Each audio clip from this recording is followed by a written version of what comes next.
a few classes, not ever more than 2 because, whoa, it's a lot of work. I love it, but it's a lot of work. And on top of that, I'm the program advisor. So if somebody's interested in transferring to LCC, or if they're interested in, they kind of think they're interested in being an interpreter, but they don't really know what it means or what it requires.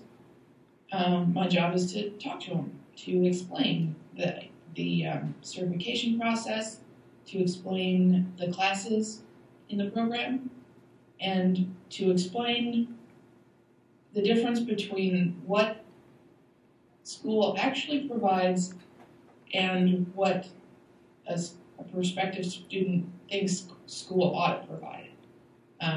Because at least in my experience with advising, those two don't always match. And it can lead to disappointment. It can lead to students not being successful in the way that they thought they would. And so my job is to make that clear. And also, the practicum aspect of our program requires 240 hours minimum outside of class in a variety of settings. There are 4 categories that we require students to gain hours in. And one is interaction, so hanging out with native ASL users, not necessarily deaf people. CODAs count, interpreters who have been around for a long time. Anyone who uses ASL really, really well. Those hours count for interaction in our program. The next is observation, which is actually watching an interpreter work and taking notes and talking to them and asking questions and things like that. And then hands-on is where the students are doing interpreting, and they are supervised by law in Michigan. They have to be supervised by someone with credentials who's able to work in the setting. And then last is professional development. And this is a new one, but it's workshops, it's volunteering, it is anything that benefits the student themselves and the community. Because I think oftentimes interpreters are, or at least I have seen that interpreters are accused of not giving back to the community that taught them the language, that welcomes us into their lives. And from what I've seen, it's true, unfortunately. So our goal with the professional development category is to teach our students that giving back is expected and appropriate, and it benefits everybody when you do those things. If you go to School for the Deaf and volunteer at a sporting event, or however you can, if you mentor someone who's interested in becoming an interpreter or wants to understand the process better, anything like that it helps all of us. It helps me in Michigan, it helps you where you are. Pennsylvania, I think, is where Ms. Rodriguez is living.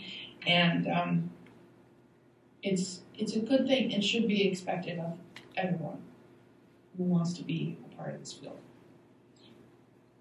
The last 2 parts are just kind of on there because I wanted to talk about conferences when I presented this to my students. I love conferences. I am all signed up for New Orleans this summer. I hope it's as wonderful as in my head. It's going to be amazing. I've never been to New Orleans. Everyone's warning me it's going to be super hot. I don't care because I'm so excited. I'm so excited. And I've met some really wonderful people. And it's always fun when you see old friends at conferences and when you see them again at the next conference, whether it's RID conference or state or regional conferences, wherever it is. It's always nice to catch up with folks and just know that because a lot of times when we're interpreting, it can feel like we're on our own, and it can really be that we're on our own. I have a colleague who's working in the Upper Peninsula of Michigan, which is the part that looks like a mitten, right? And it's the bit up here. And there's 2 interpreters in that whole area of Michigan. Would you mind repeating that last part? So they really are by themselves. But with technology, it's getting a little bit easier. About where the person was located. Did you hear? The last part about okay, so Michigan has 2 peninsulas. There's the lower part where I live, kind of looks like a mitten. And then there's what we call the Upper Peninsula, which is really far north. And it's there's only 2 interpreters who live up there regularly, and who they live up there, but they work on a regular basis in a mainstream setting, from what I remember. I'm trying to remember. And so when sometimes we feel like we're by ourselves, a lot of those folks really are by themselves. It's difficult to get professional development opportunities up there. There's only 2 interpreters, and they rely a lot on online stuff. So if we go to the next slide, this is an idea of where I know people, because my students are. Michigan is a really tough nut to crack. I'm gonna say, unfriendly to new interpreters. It's very difficult to get the foot in the door here because our laws are such that requirements and restrictions on interpreters are a little more severe than they are in other places. So what happens, and Michigan doesn't have the greatest economy right now, so a lot of my students are interested in finishing school and then they move somewhere else. So if you would click again, all the stars show up on the map. That's where I know somebody. Just to give you an idea of how big the interpreting community is, at the same time it's small. You know what I mean? I met these individuals in Utah. I've met them at conferences. They are former students. They are just friends, people that, I might comment on a forum or somewhere on Facebook, and we stay in touch. And these are, places where I know somebody that I trust, that I can put my current students in contact with them if they're interested in moving to those places. So, the next slide is one of my favorite parts of the presentation. It's wants versus needs. And nothing's coming up, so I'm going to keep going. What a student wants when they think they're going to become an interpreter is they want credentials, jobs, they want esteem, they want the recognition. This is one of the hardest things I've ever done, is become an interpreter. And because it's so challenging, it tends to attract more people who are more competitive. I'll say that. And oftentimes when I'm having conversations with individuals, it becomes kind of a one-up, who's better, who knows more signs, and it can be a really unhealthy competitive feeling.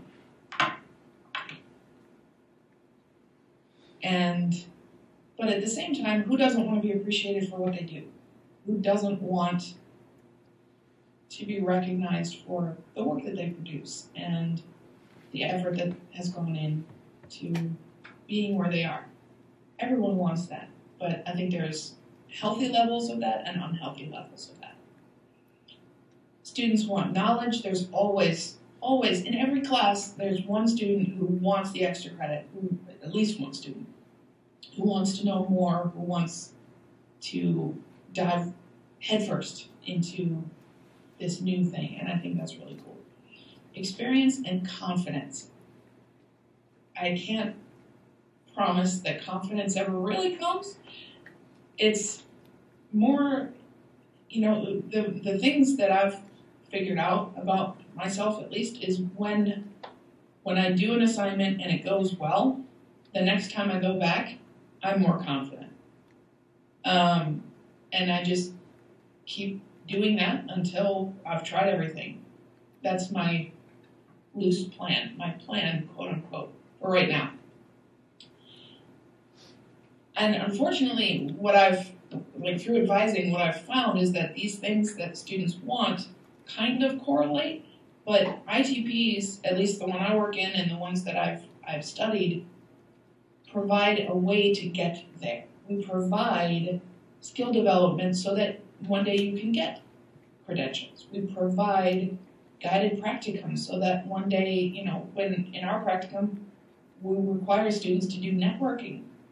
And you've got to be somebody that people want to be around if you want that to turn into future job opportunities, right? We provide degrees and certificates, but at least in Michigan, that's not enough to work. You still have to take the test. And in many states, it's that way.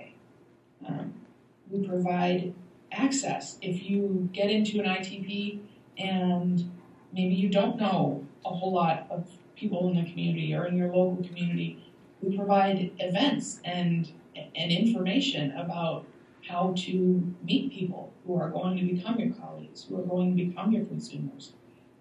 And we provide experience through practicum, through guided classroom discussion, and it leads to the other things. And we provide work ethic. I'm not familiar with your program. I looked up a little bit, but and I know mine inside and out. So it's, for my students, the ITP is for some of them, it's the hardest thing they've ever done in their life. It's incredibly challenging, and it's a test. It's a marathon. It's not a sprint, and it challenges their endurance mentally, physically, intellectually. It is a very difficult thing, and I think if I had one of those easy buttons, the Staples commercials, that easy button, I would hit that easy button, and I would require all professional working interpreters to work with a current student, because I think when you get into the field and there's a little more distance between school and you, it's easy to forget where a lot of us started. Not everybody goes through an ITP, and it's not for everybody, but I think it's important to remember exactly how far you go as a professional and how much change happens there, because I think professionals and their expectations of what ITPs should do or should be oftentimes are off-center. Yeah. And that's the end of my little rant. The next slide is just a quote that I really like. It says, "Can't see the forest for the trees." And I'm sure you've heard this before, but one of the biggest struggles, and I had this myself personally, oh my goodness, this was really difficult for me. I could not, when I was a student and before I became an interpreter, I really struggled with what I was doing and how it made me a better interpreter. I wanted to understand, even as a student, I wanted to understand why my teachers made me do the things that they did. because some of the assignments I thought were just ridiculous, and other times I would, get done with an assignment and wonder why did we spend so much time on this thing? And if you go to the next slide, I really like pictures. It's the graphic design thing. When you're a student, your job is to learn yourself and learn the language and learn interpreting skills inside and out. And in order to do that, you have to zoom way in. You have to think about the parameters of ASL, right? The five parameters: hand shape, orientation, location, those things. You're responsible for understanding linguistics. You're responsible for understanding culture and relationship dynamics and business. All of these things go into it. And so a conscientious instructor creates assignments that teach you these things, but you might not necessarily notice you're learning them. You know what I mean? So at least with my students, I tell them right now, you are nose to the tree. You are working on sign production. You are working on vocabulary. You are working on the nuts and bolts, and you're building a foundation on which you can create a career and a life that is rewarding and sustaining for you, for a family, for a community that depends on interpreters. And I don't just mean deaf people. The next slide says tomorrow. The way that humans learn is, I don't know if you talk about this at all, but we start off not knowing what we don't know. Like me, when I was signing SEE and I thought for sure it was ASL, I had no idea that it wasn't. And then once we get past that unconscious not knowing what we don't know part, then we become aware that, oh my God, the world's a lot bigger. Oh my God, that's not ASL. What have I been doing? Now I was aware that I had some changes to make, right? That's conscious, not knowing. That's being aware of what you don't know. So you don't know what you don't know, then you learn how much you don't know. And the next step is knowing what you know. The next step is, that feeling like after ASL 1 maybe, where you fingerspell a person's name and you set them up in space, and then later you refer back to that same space and it's still that person, and you kind of like internally pat yourself on the back a little bit because you finally got it right.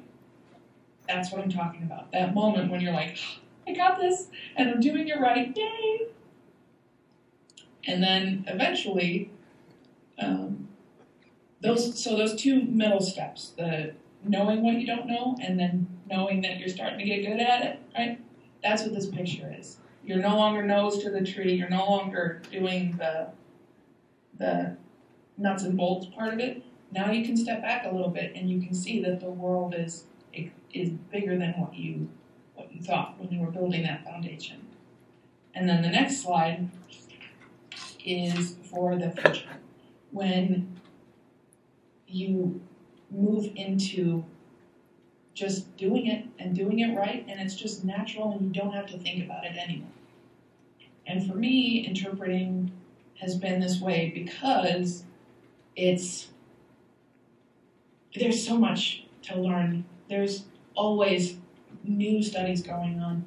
There are always people who are trying new things and doing new things, and the places that interpreters work, it blows my mind. It just, oh my God, it's so expansive, and it's really exciting. I mean, you can't ask for a career that's more varied than this one, I think. And God, that's exciting. And that's when you step out of your neighborhood and you realize that there are interpreters everywhere in the world, and there are people who are doing this job everywhere. And God, that's so exciting. That's so exciting. And I hope that you have that. 2 minutes left? All right, this is perfect. So we're going to wrap it up. And the last slide is about being nice. Because it is one of my favorite cartoons, little drawings, and I think it illustrates perfectly the way my life has kind of gone. You know, like I don't plan too much anymore. I'm much more laid back than I was when I was 17.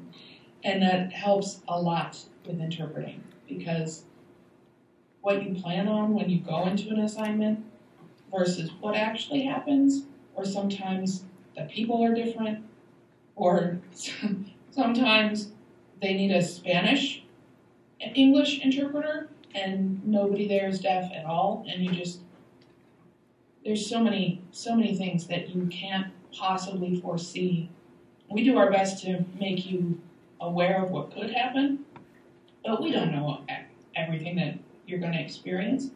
So one of the best things that we can do is remind you to be flexible and not to be worried so much about looking silly, because sometimes I love making myself the joke, because it makes everything much more relaxed. If I'm like, oh, I didn't know that,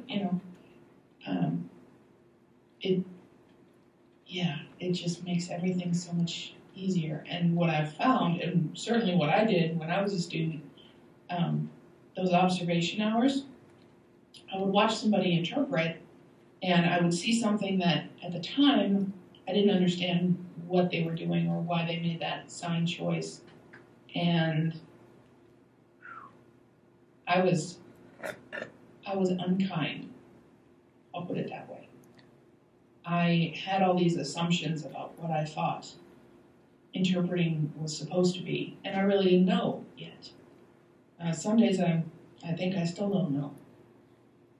But the more I do it and the more experiences I have and the more comfortable I become with my signing and the community and just how to conduct myself, I am so much more forgiving because I've had these experiences, because I know that it's not always going to go according to what they tell me. And I hope you guys remember that. I heard somebody say that, conference interpreting or interpreting in front of a room of other interpreters is the most frightening thing they've ever done. And it really shouldn't be that way. It really shouldn't. It should be, if anybody understands how hard the job is, it should be other interpreters. And my hope is that, my students will go out and remember what it was like when they were being judged unfairly by someone who should know better, by someone who does know how it feels. And anyway, that's why I end a presentation like this, because it's so important to stand up for one another, because nobody really understands what we do.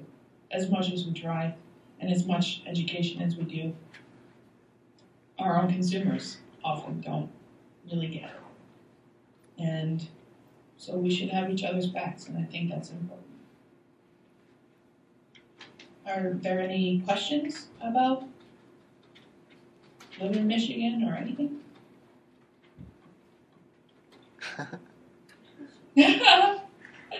Must have gone well.